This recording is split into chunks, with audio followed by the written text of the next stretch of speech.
There's a theory that children experience a totally different world before they grow up. We all have childhood memories, some more than others, but there are always a good deal that we seem to forget as we age. Childlike wonder goes out the window, and it seems as though kids have very unique insight into the world around them. Could it be a sixth sense akin to The Shining? Or maybe certain energies only present themselves to kids of a certain age? Regardless of what the actual explanation may be, kids always notice stuff that comes off as really creepy to the adults in their life. Monsters under the bed, aliens in the attic, and that lady in the white dress that watches us sleep.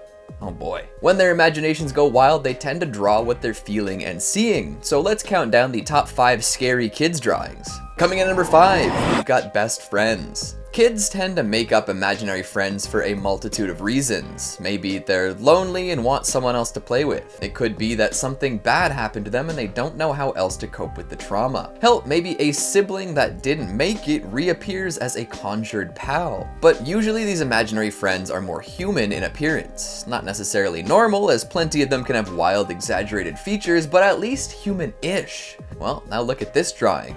That's a gray.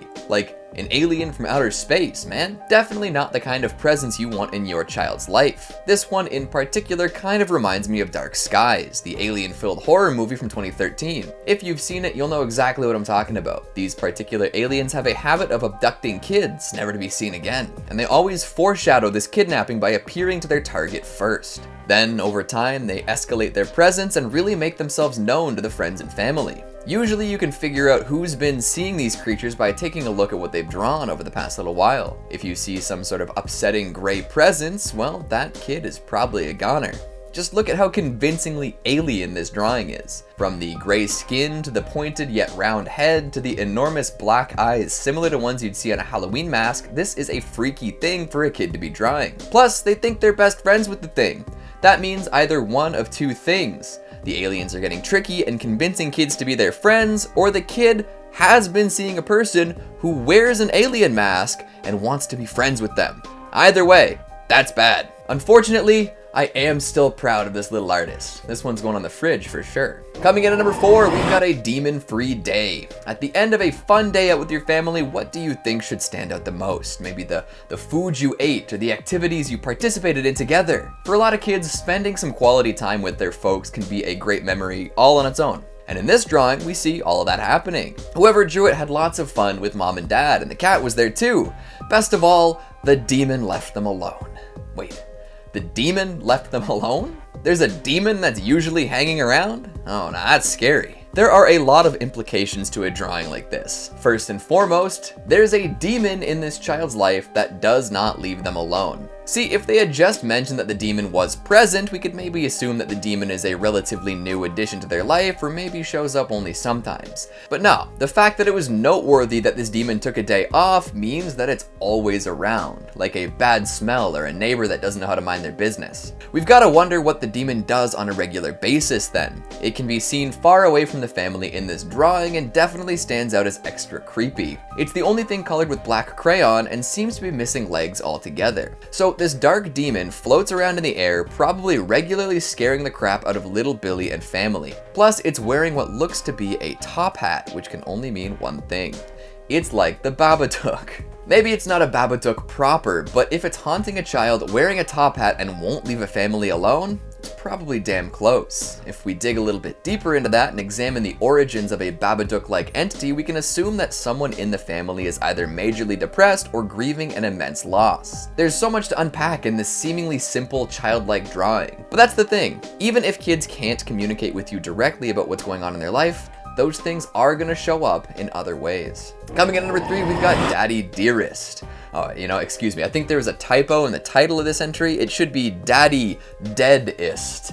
Yeah, not my best work, but you get what I'm trying to say. Being a parent is hard, or so I'm told, and you have to be the bad guy sometimes. If your kid is acting up, you can't always be nice and let it go. However, punishing your kids will inevitably make them upset, and they might lash out in different ways. Temper tantrums, locking themselves in rooms, or in this case, written threats of extreme violence. Lock the cutlery drawer and hide the knife block. Holy smokes. In this lovely piece of line art, we see a depiction of a young girl decapitating her father, accompanied by a caption reading, "This is going to happen to you." Look at the details, from the father weeping as his throat is cut, to the serrated edges on the blade, to the joyous smile on the face of the daughter. This is a well thought out crime, not one of passion. Hell, it's a promise. That's cold, cruel calculation on full display. You gotta wonder what Pops did to make this little girl so upset. Thankfully, this one's on dry erase board, so maybe if someone erases it, she'll forget all about her dastardly plan.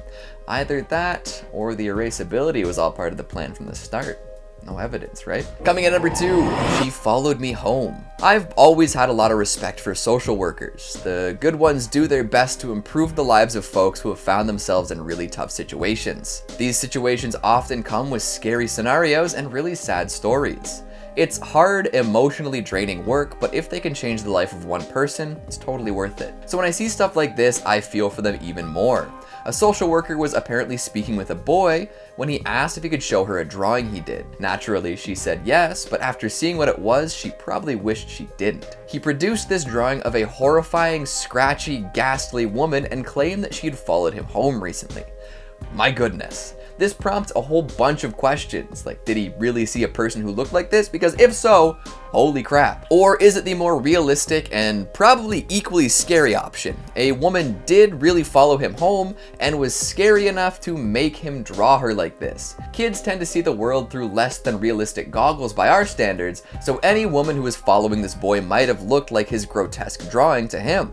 So how do you even approach finding out which one is true? And finally at number 1, at night. Nighttime elevates pretty much every experience. Just ask SpongeBob. However, even though things can seem more exciting and mysterious at night, they can also mean that everything gets a little spookier. Or a lot spookier. Trees become sinister. Far off noises may seem closer and more threatening, and any sort of shadowy figure is immediately 100% more terrifying. So this drawing, aptly titled At Night, could very well depict a harmless individual strolling through the neighborhood after dark. Kids' imaginations tend to go wild after all. But what if it's not?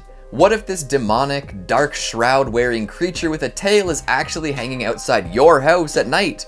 What then? Do you ask your kid where they saw this thing and risk making it real? Do you keep an eye out yourself? Or do you pretend it's just your kid's overactive imagination and let it be? None of these seem like phenomenal choices, now do they? Now that you've seen all these, will you be braving your children's sketchbooks? Are you still able to hand them crayons and construction paper? Or would you rather they just not draw eldritch monstrosities and images full of demons? The choice is yours. So what'd you think of the list? Did these drawings give you the heebie-jeebies? What's the scariest thing you've ever seen a kid draw? Make sure you let me know down in the comments. Speaking of comments, let's take a look at some of your more loquacious ones from the top 5 scary demons that are real. Fiona De Silva says, The Changeling was a brilliant movie. Wish I could watch it again, but it was many years ago and I don't know where to find it. Does Netflix have it?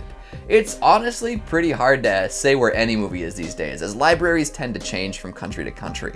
Good luck on your quest to find it. S'mores83 says, Keegan, that's a nice hat. What's the front look like and where'd you get it?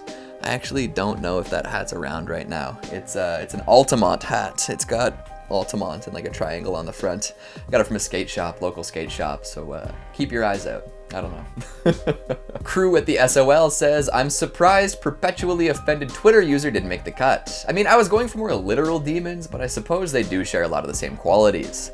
NoodleMonkey15 says, Hey Keegan, if you haven't listened to the Magnus Archives by Rusty Quill, I highly suggest you do. It's really, really, really good. I've heard great things about it, so I really do have to give it a listen one of these days. And C. Galindo says, nice list. I find the Dybbuk box to be the most interesting. I wonder how many more findings can be seen. Well, there's always more out there. That's all the time we have for today. I'm going to go taunt an angry moose. Thanks for watching, and I'll see you next time.